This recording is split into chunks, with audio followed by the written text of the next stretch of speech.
Ici, votre ancien premier ministre. Êtes-vous au courant de la catastrophe qui s'en vient?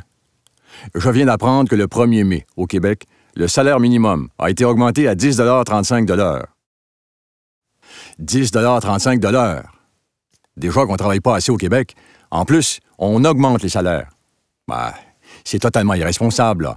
Moi, je vous le dis, on va frapper un mur. On va faire fuir les entreprises qui ont toujours su répartir la richesse de façon exemplaire, là. Elles vont nous quitter et les emplois vont aller aux États-Unis. Ou pire, en Ontario. Et tout ça, là, c'est la faute de qui, vous pensez, hein?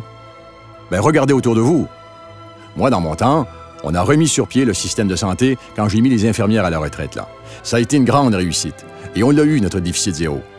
Et on ne m'a jamais vraiment remercié, là, en tout cas.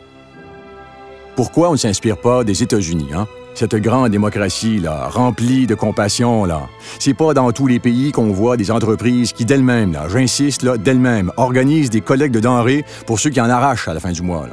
Ça, c'est de la solidarité. De la vraie, là, qui devrait nous inspirer, là. Pas les des regroupements de travailleurs, là. Ce que vous venez de voir, c'est bien sûr une caricature, mais à peine. Ça ressemble beaucoup à ce qu'on entend depuis quelques années. Ou encore à ce que vous lisez dans certaines chroniques de journaux. Vous savez, les discours du genre « les syndicats sont trop forts »,« c'est eux autres qui mènent le Québec »,« c'était bon autrefois, aujourd'hui c'est dépassé ». Ce qu'on entend de plus en plus, ce sont les attaques contre les travailleurs syndiqués et les organisations qui les représentent. Si on écoutait les critiques, il faudrait se limiter à défendre exclusivement nos membres et, par exemple, arrêter de défendre les chômeurs et leurs droits, arrêter de défendre un système de santé publique gratuit, accessible pour tous.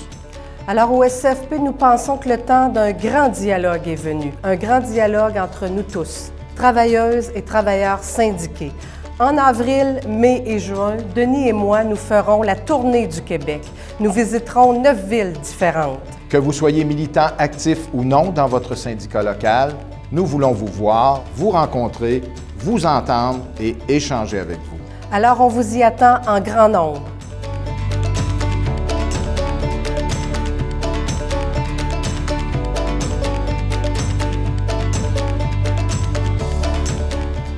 Bon, ben Lucie puis Denis que vous venez de voir, là, ils sont bien gentils, là. Mais moi, je ne sais pas s'ils sont vraiment crédibles. Je les connais pas vraiment. Moi, vous me connaissez.